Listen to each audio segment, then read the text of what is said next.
Sweet. Hello, welcome everybody to another Meet Cute Monday. Today I am here with Julian Winters. Would you like to pitch your book, good or bad? It's up to you.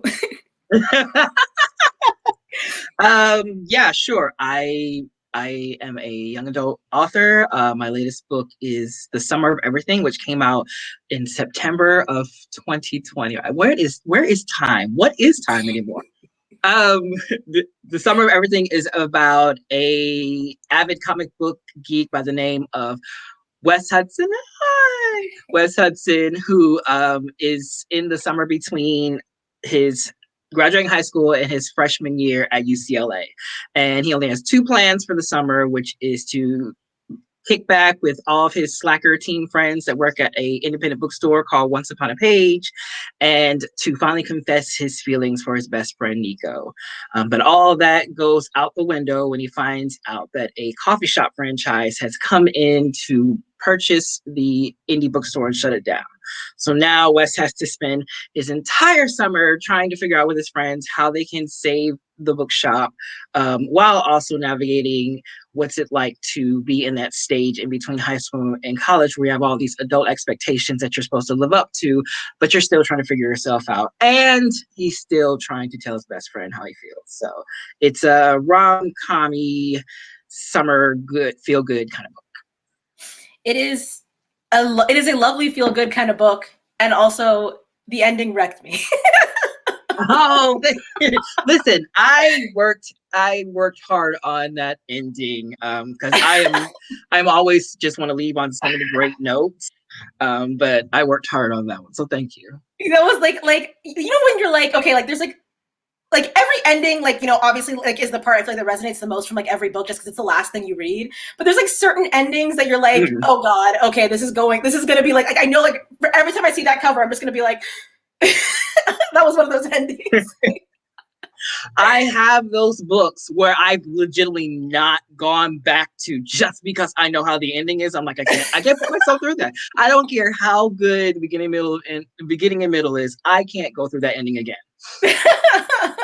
I'm just like, I feel like, yeah, that ending left like a permanent mark on my soul, and like I'm grateful for it.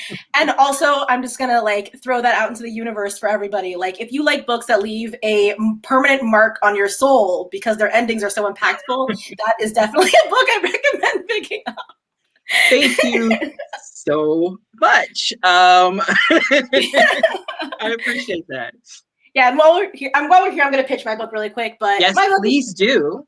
Meet Cute Diary, is a YA rom-com about a trans boy who starts a blog about romance, but when a troll exposes that all the stories are fake, he is forced to stage the ultimate love story to prove that he is actually the master of romance.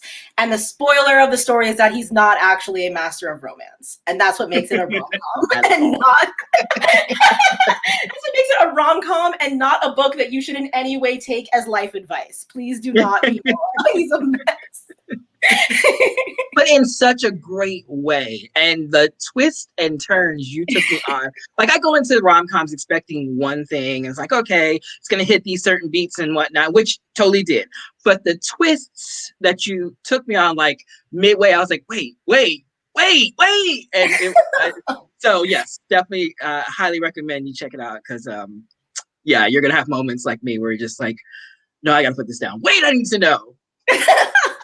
Thank you. I appreciate it. I was like, with this book, I was just kind of like, I feel like I set out, like, I know what I'm going to do. This is going to be totally normal. And then all of a sudden I was like, oh, crap. I just swerve. Oh my God, I just got the worst idea ever. I have to do it. I just have to put it on the page. Like, this has to you just have to test it out, right?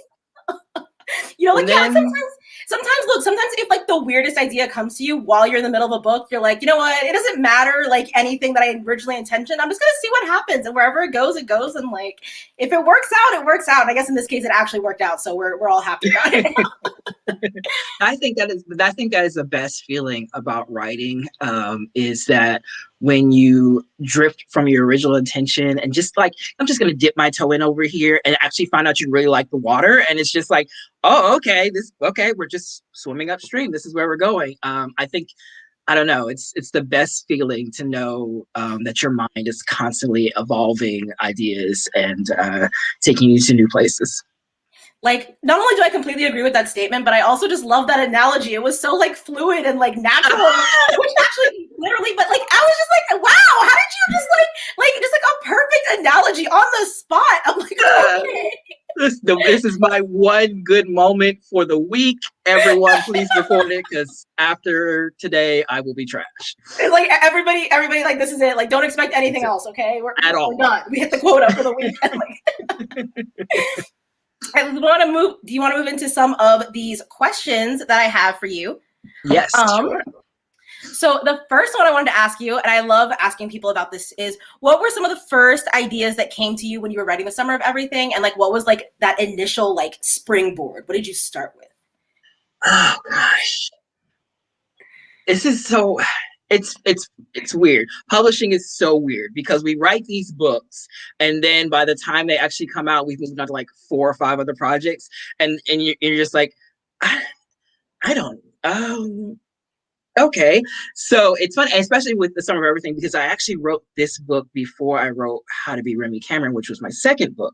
And so it's just evolved so much where I was just like, when I saw this question, I was like, what were some of the first ideas that came to me for this book? And I think,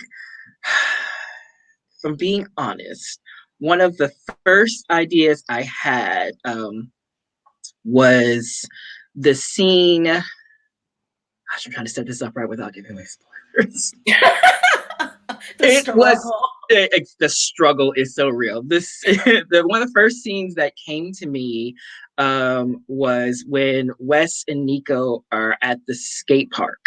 And they're leaving the skate park and just having casual conversation about what it was like to go to their senior prom and stuff like that. And it just flowed through me the ways in which our friends, especially like a best friend, comes into your life. And when you're at your most vulnerable, you're most scared, they kind of just navigate you through it. They just kind of just make it easy for you. And that was one of the first things that came to me. I was like, I really want to write about how Wes was in this really awkward stage, being a senior in high school. He's out and he's going to prom. He doesn't have like a prom date. And his best friend's like, oh, well, I'll be your prom date. And just kind of gets him through the night. And it's when Wes is still opening, it's like an eye-opening thing for him where he's like, gosh, I'm like head over heels in love with you. And that was one of the first things that came to me, and it just, I don't know, it felt good. I was like, this is what I'm going for. That really good, you can be vulnerable and be scared, but still have these wonderful feel good moments. And that's just kind of how the book like just exploded from there. I was like, when you started talking about that scene, I was like, oh, I remember like when I was watching that scene, when I was reading that scene, I was like, that's so like, it felt like so organic and everything. Like I feel like that was like one of the strongest parts of the book in general, though, was just like the natural like way that those two like play off of each other. Like even just like from the beginning, you're like, oh my god. And like I feel like in contrast to like, for instance, like with Running with Lions, like where you have like these two people where like there's obviously like supposed to be like this like like dramatic friction. You're like, oh my god. Yeah. And then like you see like this like natural like ebb and flow, like two people who are like obviously like so like crafted for each other. I really love that energy. And like that actually brings me like, I kind of want to ask you too, like, is like when you're writing like the difference between like two people who are like, so like in sync and so like, flowy with each other versus two people who are like really like grinding each other's gears. Like, what is the difference like for you? Like, what are you, as far as like, like how you approach it and as far as like your experience, just like playing with those two different types of like energy? It's so funny because you would think the one where they have this natural in syncness is the easier one to write. But for me, the friction between Amir and Sebastian was easier to write because I felt like I got to be my most dramatic self, like the true me that I hold inside when I'm having a conversation with people where I just want to just be like, I really hate that. Okay. I'm just totally against this. And so for me, it was a lot of fun getting to write like their angst and all of the arguments they had and whatnot, because I felt like I got to really tap into, I don't know, maybe I was meant to be an actor or something. I don't know. I loved those moments. They were so easy for me to write because I kind of felt like it's easier sometimes to address conflict than it is sometimes to just when you're in this really good feel good situation, and you avoid conflict because you don't want that good vibe to end, kind of thing. And that's why sometimes it was a bit hard writing Wes and Nico's thing, because I was like, I really don't like, I know like a reader's gonna want some conflict here or something break this up. But at the same time, I could go for like 20 pages where I was just like, oh, they're just vibing, they're just chilling. Yeah, friendships are like that. Also, you gotta bring some kind of tension in there. So it was hard to break up those moments. I'll say that. I feel like it's like I feel like it's like the difference between like the writer, the editor, like the idea that like we must always have tension. Like, how are we moving the story? Meanwhile, like I feel like the reader's always like, can we get more fluff, please? Like, can we just be happy for like a minute? I feel like it's so like, and I feel like it's funny. Like, I feel like as romance writers, like we're obviously people who like fluff. Like, we wouldn't write this whole, like, we wouldn't be into like stories that are all about finding a happy ending if we were like, all we want is suffering and like misery. Yeah, right. We're like, you know, we want that happy ending and we want that like fluff. And so it's like, I feel like you were saying, like when you have these characters and you're like, oh my God, I finally have them like being cute and like happy, like this is so great, like I love this. And it's like that being torn between like wanting to keep them in this moment of like pure bliss and being like, okay, but listen, this is a book, like it's a story, it has to move. And that means that like sometimes you just have to make them suffer, like they just have to, there has to be. Yeah. I will say, I'm definitely like on team, like, let's get some fluff. Like, let's get some, like, some happiness. I'm glad that you did that in the start of everything. I'm glad that you gave us these moments, because I feel like otherwise I would have, like, oh my God, that ending would have just been so much like, oh yeah.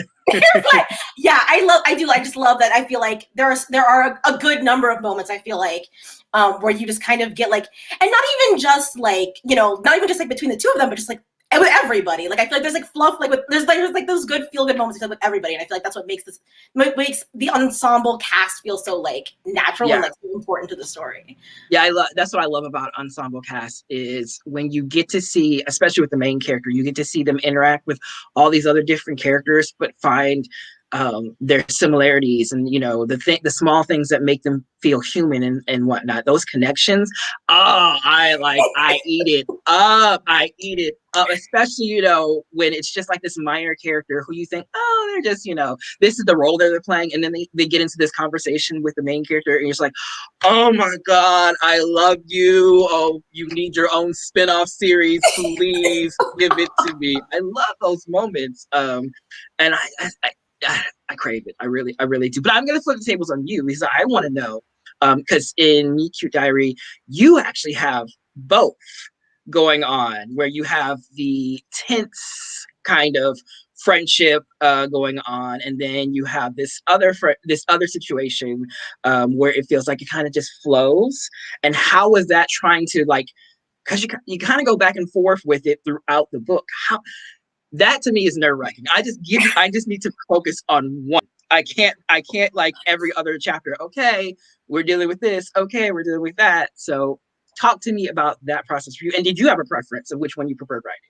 So like I mean, I feel like I'm like you, where I'm like, the more dramatic one is usually the more fun for me. Like, I'm like, I love, and I think part of it for me is because I am a very dramatic person, but I also just feel like in general, like the like, I feel like the conflicts like naturally like build on themselves. So once you have like some sort of friction, I feel like it naturally progresses to something else, to something else, to something else. And that's easy to keep writing like between chapters. I feel like when things are good, they start to stagnate, because it becomes like every scene could just be the same scene on repeat. And it's like, how do you make this new scene bigger or like more or different than like the last one?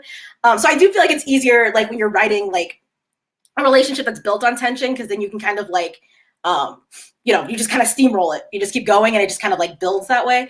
But like, I feel like part of what worked for me when I was like kind of like rotating is just kind of like, on the one hand, I'm like getting high strung, and then like on the other hand, I'm like cooling off so that I can then write more high strung and then cool off. So it ended up being almost like, okay, how can I keep myself like, and I think as a writer, as I'm writing, I try to get as much into the main character's head as I can.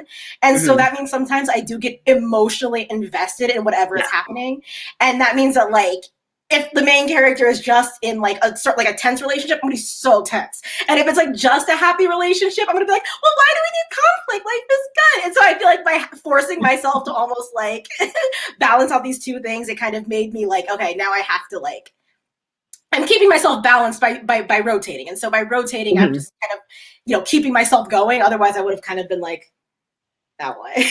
Yeah, no, I don't. I definitely understand because once you're on that high, then it's like, oh gosh, how do I come down to, or how to recapture it again because that feeling is great. But also when you're like feeling all that tension and angst, like I know I just have to like queue up something on my TV. It's like, okay, I just gotta watch Into the Spider-Verse. Something like I need to get out of this. It's so hard. So for you going back and forth like that, like all the power to you because while yes, it's balanced at the same time.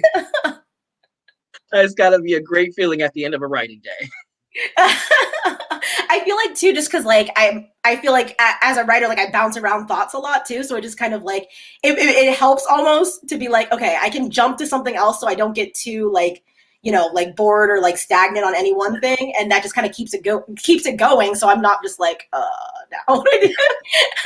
But I definitely though like I feel you on the whole like where you're like just put on Into the Spider-Verse or something. Like I feel like having, and this is like something I've been doing a lot lately, especially is just kind of like if I'm working on a project, I find like the perfect media to like almost like balance that project or like kind of like do. And it's like because sometimes I feel like you run into like two major problems. Like one is you're like, oh my God, this project is burning me out because it's draining too much of like one type of energy.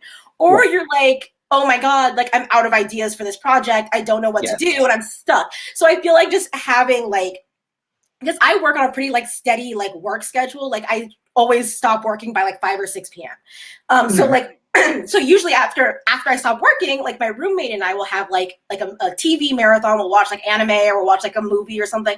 And so I feel like having something like on reserve, like waiting. So like I know, okay, this is the thing that I feel like is going to keep me on this project, but also like save me from this project. I feel like that's been really helpful, like to keep me going.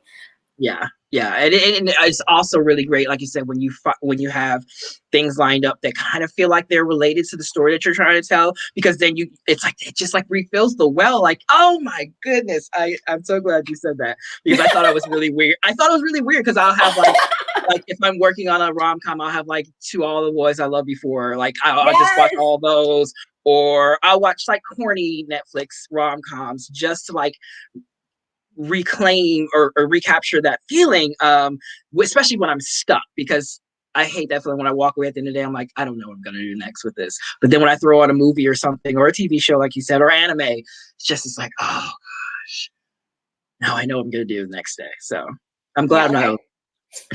There are so many like I was just working on my one project. It's a cafe enemies to lovers like rom-com, and like I was so stuck on that project. Like I was like, okay, I was reaching like the climax of the story, and I was like, I just don't have the energy to like go the final like bit up the hill. And then the most recent To All the Boys movie came out, and like I watched that movie and I was like, I know what I'm doing. I'm good. Let's go. Like I'm ready. Like it's everything, just having like something that captures the energy of like what you're trying to do, and like something like inspires, and then you're like, oh my God. And like sometimes for me too, like I feel like if I'm watching like if I'm watching like an anime or something that like I don't know as well, and like it introduces like these new characters, sometimes I'll just be so inspired by those characters that I'm like, I want to write something that reminds me of like this scene or like these characters, this dynamic. And I feel like that will sometimes be like, oh, that's what I can add to make this story move. It's just like the inspiration that I'm pulling from this thing. I feel like that's like, I love that. I do. I honestly do. It happened to me recently when I was watching My Hero Academia, and I was watching the UA Sports Festival, and the battles between each of the students and whatnot. And every time you get introduced to these new characters, I'm just like, oh my gosh, I want a character like that. Oh my gosh, I want this. Oh my gosh, oh my God. I love how they did that. It's so many just original things. So yeah, I'm there with you. And I love how like you can watch or like read something that's completely unrelated to what you're actually working on, and it can still drive like your thoughts on it. Because like you would never think that watching like a shonen anime could give you ideas for like a romance, like a YA romance project you're working on, and Mhm. yet it happens. Like I've been like watching, I'm like, oh my god, just like, and I feel like they do this thing a lot in shonen anime too, with like the like friendship tension that reads like very romantic. You know, Yeah. like the Yeah. unintentional romantic subtext. Yes. Yes. Like I've done it all the time. I'm like, we're watching something. I'm like, oh, okay, these friends, and I'm like, I'm like, this is inspiring a thought about my romance project. Where It does. It does. They're very good at towing that line where you're just like, but are they roommates? Are they really? And then you're like, you know what? They could be just friends, but in the story I'm trying to tell now, I see how I can add this element and really bring out the story. So yeah, I definitely agree. yeah, and I just love like I feel like it's like trying to find the words for it, but I feel like it's just like one of those things where it's like you wouldn't think, and like and it seems so unrelated, but like just the way that, and I feel like anime is so good at making like characters who are largely irrelevant like feel relevant, and like giving them like this full bodied backstory.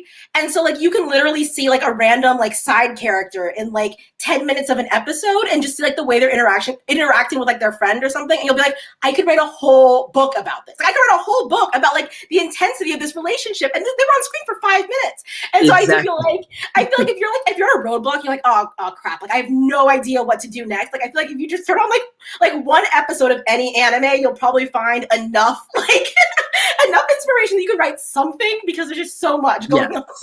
Yes. Just the way that they do storytelling, you can learn so much from it. Yeah, it's honestly, I highly recommend. I mean, I did that thread a while back about it, and I just feel like if you're looking for something like different, you know what I mean? Like if you're like, oh, I only read romance books, and like how do I like inspire like this like project? Like branch out, try some Eastern media, try some Eastern rom coms. They're so ridiculous, but I think they're lovely, but they're so ridiculous, and I feel like it's like Yeah. it inspires. I feel like the imagination, and like it just like I feel like when I watch that stuff, it like flips the switch. It's like you can do ridiculous stuff. Try it. Like, try it. And it'll work and people will eat it up. They love it. They love it. And I feel like some of the stuff that people love the most when I show them, they're like, that's so amazing. I'm like, honestly, I literally pulled it, like it was inspired by like this anime or like this C drama. And people are like, what? And I'm like, yeah, like honest to God, like I feel like anime and like C dramas, like all that stuff, like they really know how to like appease a fandom. Like they know how to like give us, they know how to keep us fed, you know? Yes, And, like, yes, they do. They really do. so, I forgot to mention this at the beginning, but if you all have any questions for us, you can leave them in the comments, and like we will get to them like at some point, like as we go through. But yes, definitely leave us any questions you have. If we're Okay. not just randomly going on again, because I think we were way off course, but yet we are still on course. Yeah, it's like, I mean, I feel like sometimes the best discussions come from the random like thought bunnies that just kind of like Yes. roll out. But Yeah. like, I mean, ultimately, like we're still talking about the same stuff, so you can totally like give us any questions related to romance and books. We're here to answer. Okay, so my next question for you is: finish this sentence. The best romance books have blank. The the best from, oh my gosh. I want to cheat and say just kissing. No, the best romance books to me, I feel, for me, is when they have really great platonic relationships, and that can be between the main character and the love interest, or just the main character and people in their lives that help them to get to that next point. Like that to me is the best kind of journey, and it's the best feeling for me, because and then you could do this with any romance trope at that. If you just give me a slice of them having that really platonic moment where they're just understanding each other, I'm there. Listen, they can go get married, do whatever you want to do. I love it. So yeah, for me, it's, yeah, give me a really good platonic moment or relationship. That's like, I feel like like I feel like that wasn't even like my first thought, like as far as like for like my taste on like that question. But like hearing you say that, I'm like, oh no, you're right. I don't know what I was thinking. I was wrong. You're right. Like No. and like it's just I feel like it's so like multifaceted, but like first and foremost, like if I see a couple and like that couple does not have like friends or like family or like any other like connections outside of like their relationship, I get a little sketched out because I'm like in real life, like, you know, you don't just date someone and then suddenly like you're an orphan and your friends all abandon you. And like, I mean, if you do, it's probably a really abusive relationship. Like, it's just like, I feel like sometimes people get so caught up in like the romantic dynamic that they sever ties with everybody else.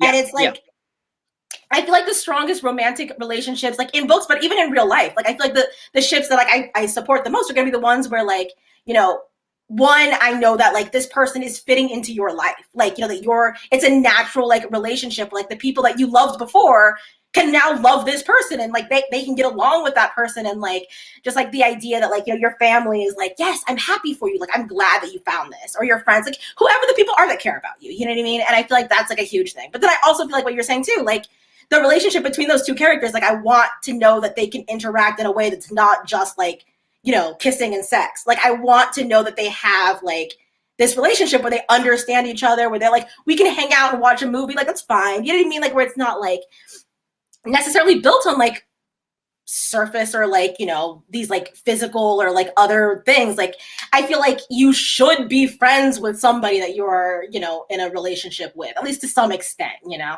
So that actually really, yeah, I'm like, that really, like that took the cake. Like I don't think there's a better answer than that, at least in my opinion. Like that was great. What was your original answer? Because I want to know. I want to know what you were originally thinking.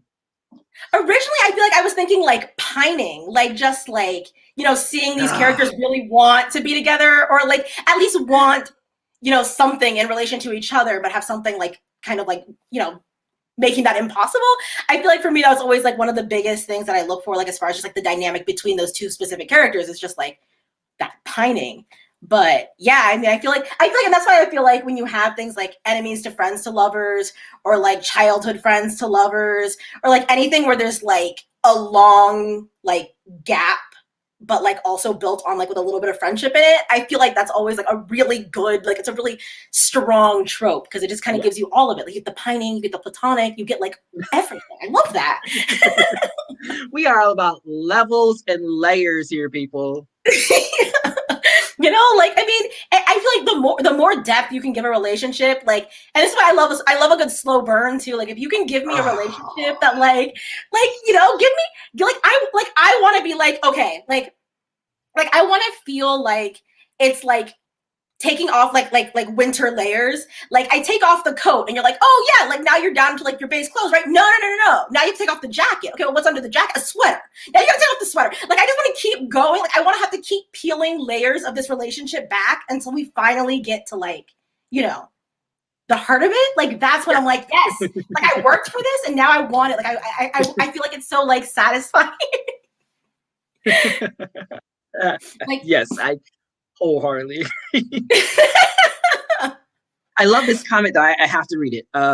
As an Arrow Ace reader, I love romance, but I can't. No, thank you. See, I love this. Is what I love about StreamYard.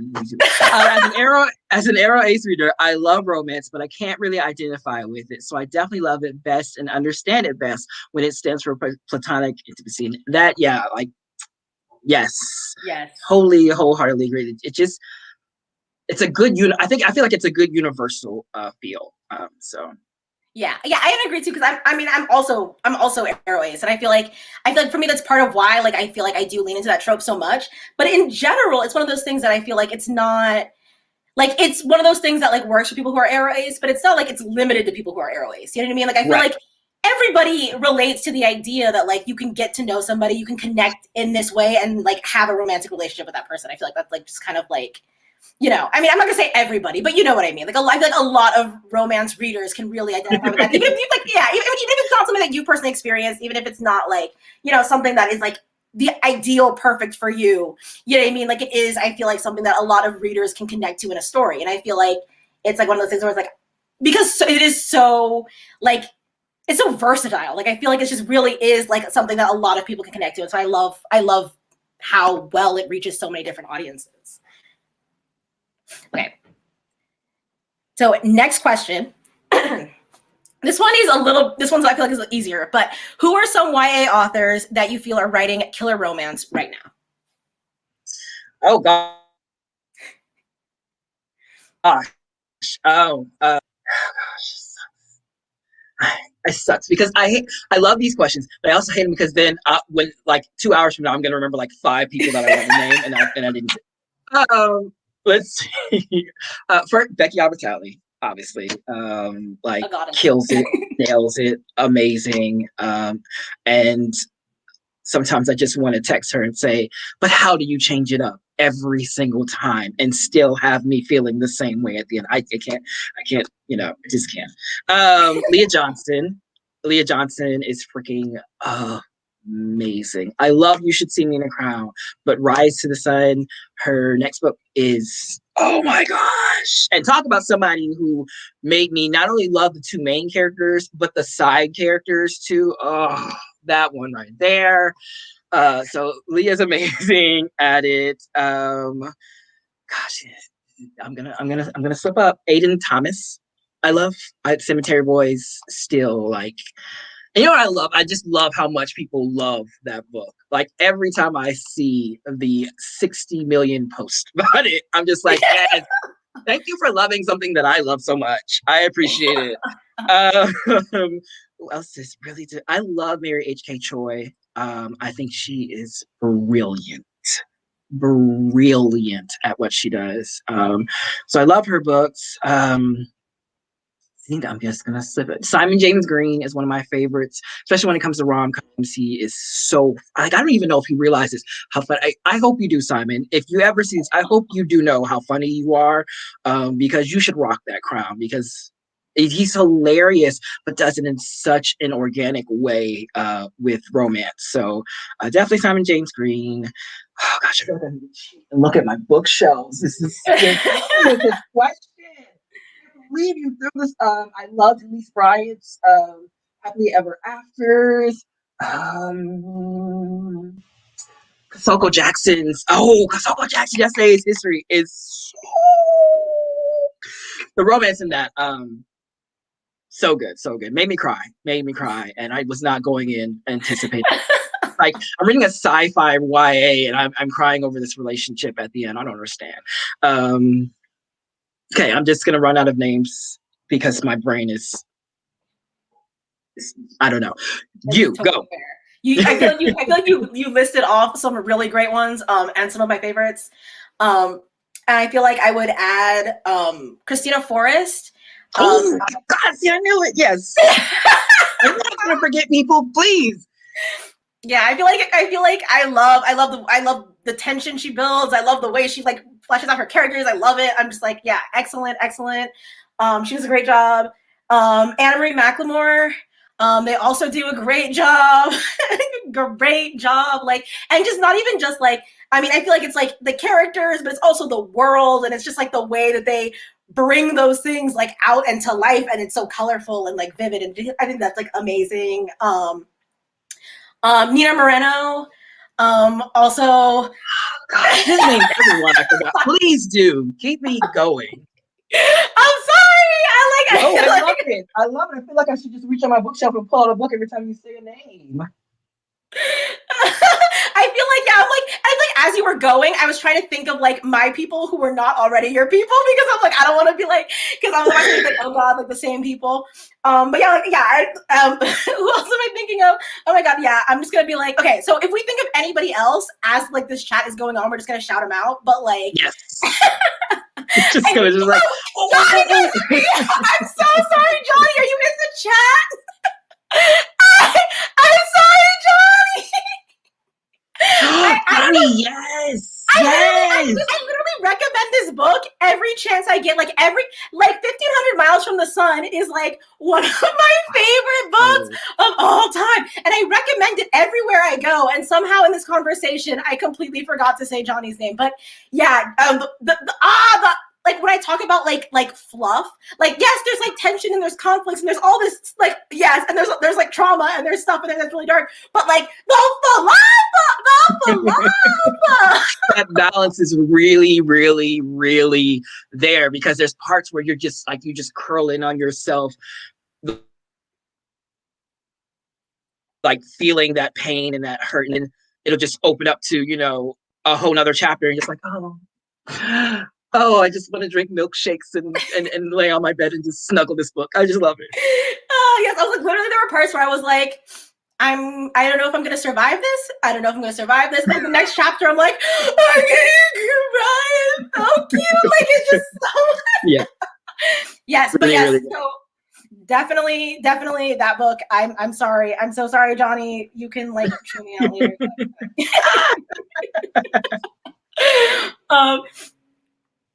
There was a question that someone had asked, and I was gonna pull it up. Oh, here we go. Okay, so someone asked, what is one of your favorite platonic relationships from your books? Mari, that's not a cool question. Mariana is a unbelievable artist who has done many drawings for me. And that is not a fair question, because I think I sometimes enjoy writing the platonic relationships more than I do the romance sometimes. That's probably a lie. But I do though. I'm gonna go with From the Summer of Everything, though there are quite a few I have from Running with Lions and How to Be a Ring. The Summer of Everything, I'm gonna go with Wes and Cooper. That their friendship is just, and it started off like Cooper was just really like this comedic relief for me when I was writing, because I was like, oh, some of these parts are just too tense. I need some humor. And then Cooper just evolved into this character that could not stop writing, interacting with Wes or interacting with Lucas. So those, yeah, I don't know. I really do wish I could have built out more of their friendship and their interactions, because it was so much fun. I love when you when you set out to write a character and you're like, this character is going to be a comic relief side character. They're super unimportant. And then like, as the book goes on, you're like, oh no, they're taking over. They're so important now. I just love when a character is like, they have to be in every scene. Like a character who's just like supposed to be so irrelevant. And then all of a sudden you're like, God damn, they're so good. They gotta be in it. Like, what about you? Tell me. Okay, so I think my favorite platonic relationship in Meet Cute Diary was between Noah and his brother Brian. Yeah. Yes, I was hoping you're gonna say that, but I didn't want to like lead you that way. It's just like, I feel like, because I mean, here's the thing, like I feel like with Noah, like I was trying to give Noah like, you know, kind of like a well-rounded situation where he's got like his brother like supporting him, and he's got like his best friend supporting him, and like all this kind of stuff. But like with Brian, it was so like, on the one hand, I built that relationship off of like my own relationship with my sister. So like every time you see them like dragging each other or like super sarcastic or like whatever, like that's completely like inspired by like me and my sister. Like we were like so good at dragging each other. But then like on top of that, I love the idea of like a character who like is like, I support you in your transness. I support you so much that I'm gonna go out of my way to try to support you to the point that it's like absurd. Like where he's just like, anytime anything happens, like, I found you trans stuff. I support everything about your trans. And Noah's just like, oh my God, this guy, what is so wrong with? But like at its core, you're like, this is so like pure, like the fact that he's like, you know, I love you and I'm gonna like do everything I can to support you, even to the point of just being like blatantly embarrassing and like awkward. Like so I feel like that was just like, not only is it like I love like the dynamic, I think it's super cute, but it's just so much fun to write. Like I just love the energy that they like bring each other. It's just so and you can tell when reading it how much fun you had writing them. Not only just like you said from them just roasting each other all the time, but honestly, like it's just like Brian does a lot of small and big gestures that you're just like, it takes you back for a moment and gives you this hope that there are real sibling relationships. Like you said, you have that, but for like everyone, there's sibling relationships or friendships or just people in your life that give you those small and big gestures that just make you feel so at place in, you know, who you are or where you are in your life. And I could tell there was so much love in all the different forms. Anytime those two were on page together. Yeah, and I feel like I remember one of like the edits that my editor had kind of suggested was like, can we bring Brian in like on the blog? Can we make him like a part of like this like central conflict? And I was like, yeah, at first I was like, okay, maybe like I can see it. And then I was like, you know what? Like I kind of love the idea that he's just so completely detached from this thing because like I feel like Noah put his whole life into this blog. Like this is everything for him. Like he feels like this is his safe space, but in reality, he has another safe space, and it's with his brother. Like, and he just has like this relationship where he can completely step back from like everything that's like currently taking over his life and talk to somebody who's like, I don't know what you're talking about. None of that means anything to me. Like whatever. Like he was literally like he's like. My own sister is very like she's very not internet savvy, which is like ridiculous to me because she's so young and like she's completely should be, but she's not. And like I feel like it was the same thing with Brian, where like he's young, he should know how to use these things. He grew up with these things, but he's like, a blog? What is that? Like I don't know, like your blog friends, whatever. And Noah's just like. But I feel like it's just really good. I feel like because I think sometimes like especially like you get caught up in like anything that becomes your life, you get so caught up in it. So to have like at least one person who's like, that doesn't mean shit to me. Like, I don't care. Like, this is irrelevant. I feel like that's always like a nice thing to fall back on. And I feel like that really helped strengthen their relationship because it was like, no matter what Noah lost, he always had his brother. And I feel like that was like, Yeah, it's so great to have, like you said, someone who's so detached from a lot of things that, you know, monopolize your life, that you can just go to them. And I have that same kind of relationship with my older brother, where I would think he's internet savvy, but like he knows nothing about my whole, you know, life as an author.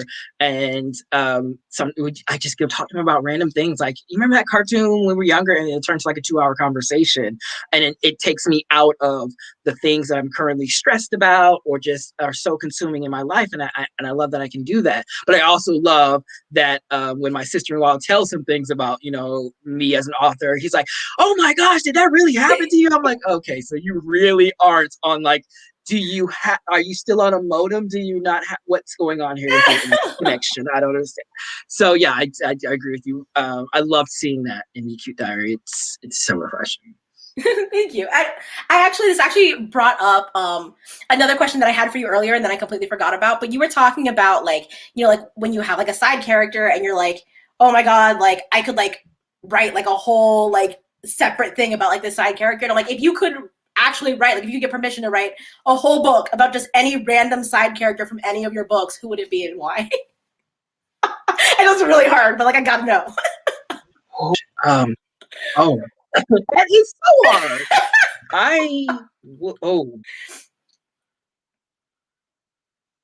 So it's hard twofold because I honestly adore all my side characters, but also because some of the side characters that I honestly love, I don't think I'm the person that should tell their story, even though they're an invention of my, you know, fictitious brain and whatnot. I don't feel like I could tell their story. So there are certain side characters that I love, and I love their interaction with the main character, but I don't think I could write their book. Because it's a lived experience so outside of my own that I would want someone from that community to tell that story and to tell it so much better than I could. But that being said, I would go all the way back to Running with Lions, and I would write a book about Hunter and what it's like for him to be immersed in the same world that Sebastian is, especially because he is not only a LGBTQI person, but he's also a Black guy in a predominantly white small town, playing on a soccer team and things like that. So I think it'd be fun to kind of navigate his story and what it's like for him to be dating Willie and stuff like that. So I think Hunter would be the side character I would write. But if I ever got a book with a character like Cooper in it, I would gobble it up. I'm just like, can I petition you to write that book though? Because like Hunter was literally my favorite ship from Running with Lions. So I'm like, can you please write that book? Listen. I sometimes I had to go back. I did a school visit the other day, and I had to go back and read a section from the book, and I was like, I have not read this book in so long. Who is this character? But no, I would love to. We'll see. One day, maybe I'll write my own fanfic for my book and just Please. put on another name. Please, honestly, like, and when you do, can you send me the link? Because, like, Yeah, of course.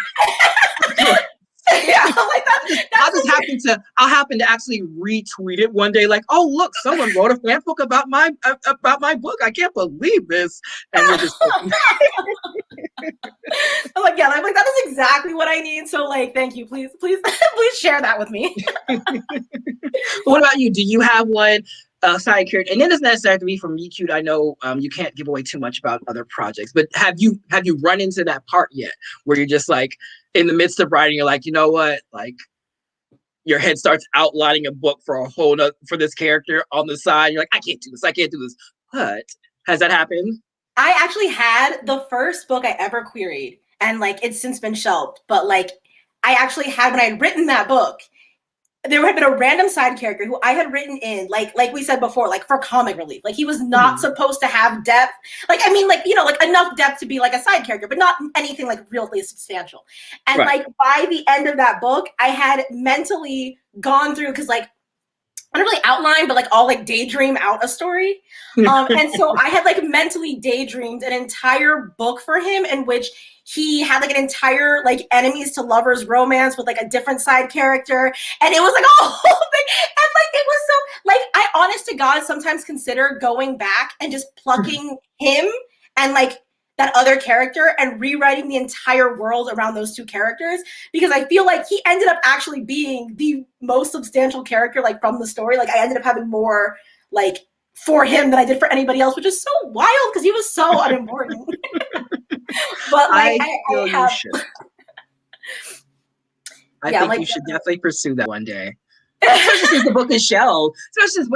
You don't have to fight with, anybody about publication or, well, you technically can't do this kind of thing. It's all yours still. So if we'll see. If the daydream hits you again, I'd like to see you try. And I feel like it's one of those things too where I was kind of like, I feel like what ultimately happened was I entertained the idea of writing it as its own book. And then I was like, I feel like you're missing some of like the backstory because of the original book that it came from. So like, I feel like I need first like enough distance from the original book that I can conceptualize this completely separate from like the original story. So there's no like, oh, now what? Like, how do I build off of this? Like, but yeah, I feel like every time I go, I'm never touching that book again. I'm done with it. Like his face kind of just like resurfaces in my mind because I've drawn him a couple times. So I know what he looks like. His face just kind of like surfaces in my mind, just like, hey. Just want to remind you should never say never. Yeah, right? Just like, I'm like, oh God, it's you. You're back. Yeah, so I will say I will consider it should it hit me, should the inspiration hit me again. It's definitely on my list of things that I should maybe entertain one day. Okay. Oh, this is a fun one. Okay, what is your love language and what is your fictional love language? As in, which expressions of love make you root the most for a ship? Oh gosh. This is a really good question, but also really difficult. I think what really makes me root for a ship is when the main character is probably at their most vulnerable or their weakest, and the potential love interest or whatnot kind of comes in and does the smallest kind of gesture where it's just like, you're okay, or it may seem big, but it's not, kind of thing, where I'm just like, oh yeah, this is the one. I love those moments. I think I experienced it most recently with The Untamed when I was watching that. Like, seriously, just the tiniest moments between them where it looked like it was the darkest and honestly it really was the darkest and like worst things happening. They would just come into each other's yeah, they would just come say something where it's just like, we're gonna, we're gonna get through this, or you're going to get through this, or you're not that person. And it messed me up for weeks. But like, I could do another 50 episodes. Like, give it to me. I want more of this story. So that, yeah. Okay, you had to bring the Untamed into this. Because it's so good. It was so good at what it did. And I wasn't expecting it. I'm so sorry. I'm sorry. I like now, because I need you to understand, I still have not recovered. I still have not recovered. That honestly, that show, like, and I feel like that show was like, I feel like it was the perfect like combination of all the things I love the most in like a story. And so like I have not recovered, like it's broken me entirely. But like it's actually funny because I'm now working on a project that where like the main ship is like loosely inspired by like that ship. So now I'm like, yeah, so like I need to understand like how like I am. But oh my god, okay, so you now that you bring up the Untamed, you actually made me think, yes, there are two things I feel like that like if any fictional ship does these two things, like I'm just like I'm like all over it and like I will literally die. Like one is when they like pick up on slash like play with like the little things that are kind of like that like you wouldn't think are like that big of a deal, but when it's like, you know, like when you see like one thing I thought was huge in the Untamed is every time there's a dog, you see God, like yeah, okay, so like so everybody who doesn't know the show, so there are these two characters, Wanji and Wushan, and Wushan's terrified of dogs, and every time there is a dog, Wanji just immediately like puts up his arm to like protect him, or like he'll stick in front of him, and it's just so. He doesn't even know the backstory yet. He doesn't know the backstory. He doesn't know why. He just accepts the fact that his badass like warrior boyfriend is scared of dogs, and he goes, okay, like if there's a dog, like, and he just and it's like he doesn't react to it. He doesn't make a huge deal about it. He just calmly adjusts to exactly what he knows his boyfriend needs, and that's so cute. Like I die like every time I see like and like the scene where like everyone is like where like Wanji goes and he gets like the booze for him, and like everyone's like, why is he doing this? Because it's just he just so naturally was like, but I know this is what he wants, so I'm gonna get it for him. Like I'm not gonna ask, I'm just gonna do it. And I love like when characters like just automatically like learn, like internalize what the other person needs, and they just do it, and they just like are just so naturally in tune with that. That's like one of my favorite things ever in like any ship. That kills me. And then the other thing, and this one again is like in the Untamed, is when they call each other by a name that nobody else calls them by. Oh gosh. Like, and so in the case of like specifically with like Asian media, like this, and I feel like this works out really well, like in the case of the Untamed and like a lot of like Japanese media and stuff too, is that like characters tend to either have like in the Untamed, you have characters who have a given name, and then they also have like a courtesy name. So they call each other by like their given names instead of their courtesy names. And so like that's like a special like, you know, gesture. And like when it comes to like anime, you'll have a lot of times like where again, like you address people by surname as opposed to given name. So if you're addressing someone by their given name, and especially if you're adding a really friendly honorific, that becomes like a whole new thing. And so like just like that, but then even just like in like with Western media, just when you give like a character a nickname that like nobody else gives a character, or like another thing that always tears me up is like when a character goes by a nickname, but like they'll only like they like where they go by a nickname and they don't like to be called by like their like full name, but like that other person calls them by their full name, and you're just like the fact, like the intimacy that it takes to be like, yes, you can call me this thing that nobody else is allowed to call me. Like it's just like that is just like that takes me out. Like that is it. That is everything. I do it in every book. I don't know how it happens, but in every freaking book, I have the one name that the love interest or the main character calls the other character, and I don't know, and no one else can use it. Like in some of everything, like Nico is the only one who calls Wesley, and it just stuck. I was like, oh, this is really intimate and nice. I like this. I eat that.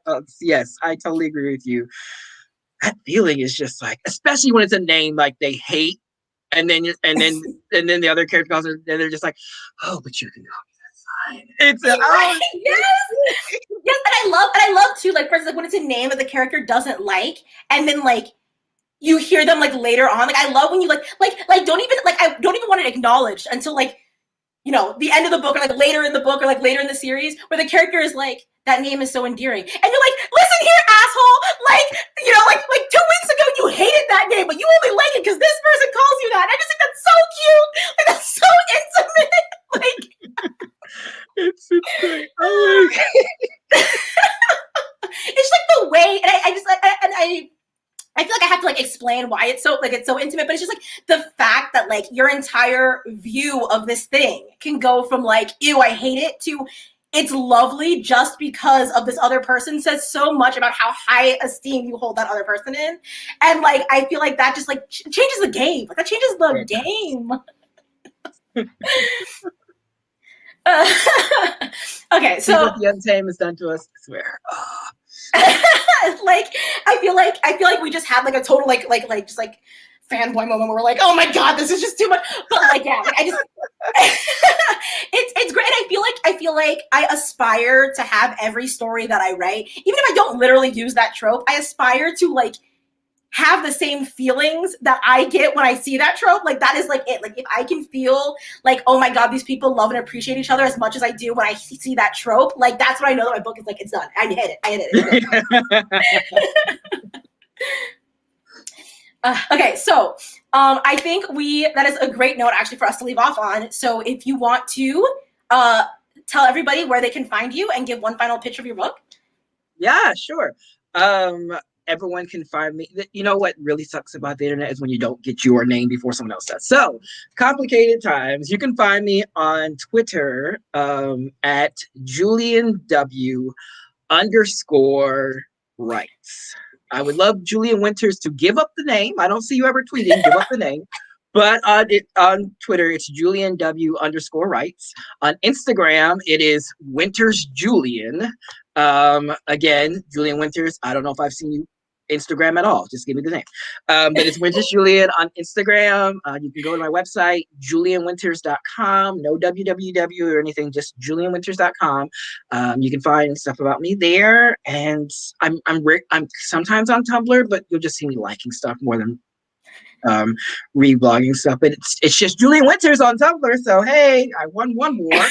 You got one. And again, the summer of everything. If you love a feel good rom-com set in Santa Monica, of all beautiful places, that deals with what it's like to have to try to fit into this expectation from adults that you don't necessarily fit in. You love reading about gay Black comic book geeks who are in love with their best friends, and a lot of snark and a lot of banter between teens just hanging out at the bookstore and showing their love for authors and books. I hope that you would pick it up. Excellent. And you can find me. I am on Twitter at Emery Lee Who, and on Instagram at Emery Lee Books, and my website is emeryleebooks.com. And yeah, I mean, Meet Cute Diary, trans rom-com about a disaster kid who thinks he knows everything about romance and is totally wrong, and his relationship with his overzealous brother who's really trying to support trans people in the most over-the-top way ever, and it's pretty cute. And you can pre-order this because it is not out yet, but you can pre-order it. It's out May 4th. And you can also, if you pre-order, please enter my pre-order campaign because I got a lot of cool stuff in there. And we're also getting really close to the next stretch rewards. So you want to enter this soon so you can get access to those first. We're also running, I wouldn't say we're running low, but we're running a little tight on some of the book plates because I feel like, there was the boba one, especially. People were really into that one. So like, running a little tight on that one, but like definitely if you're into bonus goodies, definitely enter that. And thank you all for coming and for talking with us. I think we had an amazing conversation. And I love us just talking about all the things that we love about romance. But you can, of course, subscribe to my channel. I will be doing these Meet Cute Monday chats every week with a different YA author up until the release of Meet Cute Diary on May 4th. So thank you so much for coming. And don't forget to subscribe and follow us. I'll add links after this video is actually done. So.